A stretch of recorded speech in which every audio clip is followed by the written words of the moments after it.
বিরল এক পূর্ণ সূর্যগ্রহণের সাক্ষী হতে যাচ্ছে পৃথিবী।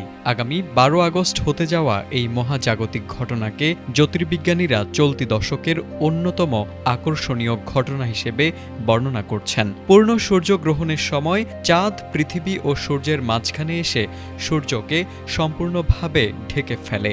ফলে দিনের বেলাতেই কয়েক মিনিটের জন্য অন্ধকার নেমে আসে এবং সৃষ্টি হয় অভূতপূর্ব দৃশ্য।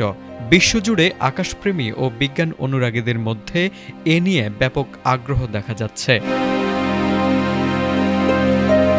ইউরোপীয় মহাকাশ সংস্থা ইএসএ জানিয়েছে, সূর্যগ্রহণের পূর্ণতার পথ আর্কটিক অঞ্চল থেকে শুরু হয়ে পূর্ব গ্রিনল্যান্ড, পশ্চিম আইসল্যান্ড এবং স্পেনের বিস্তীর্ণ এলাকার উপর দিয়ে অতিক্রম করবে।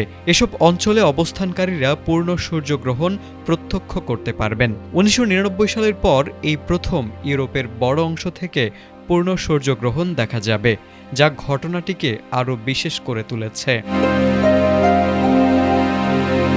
এছাড়া ইউরোপের অনেক দেশ, উত্তর আফ্রিকা, পশ্চিম এশিয়া এবং উত্তর আমেরিকার কিছু অংশ থেকে আংশিক সূর্যগ্রহণ দেখা যাবে। বিশেষজ্ঞরা গ্রহণ দেখার সময় অবশ্যই সার্টিফাইড সূর্যগ্রহণ চশমা ব্যবহারের পরামর্শ দিয়েছেন। খালি চোখে সরাসরি সূর্যের দিকে তাকালে চোখের ক্ষতি হতে পারে বলে সতর্ক করা হয়েছে।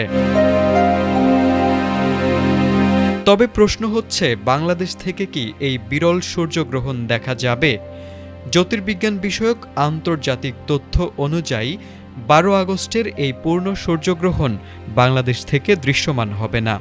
গ্রহণের পথ ইউরোপ, উত্তর আটলান্টিক ও আর্কটিক অঞ্চলের মধ্যেই সীমাবদ্ধ থাকবে।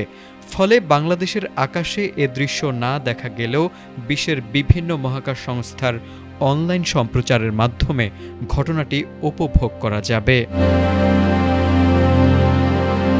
তারেক আজিজ, এটিএন বাংলা।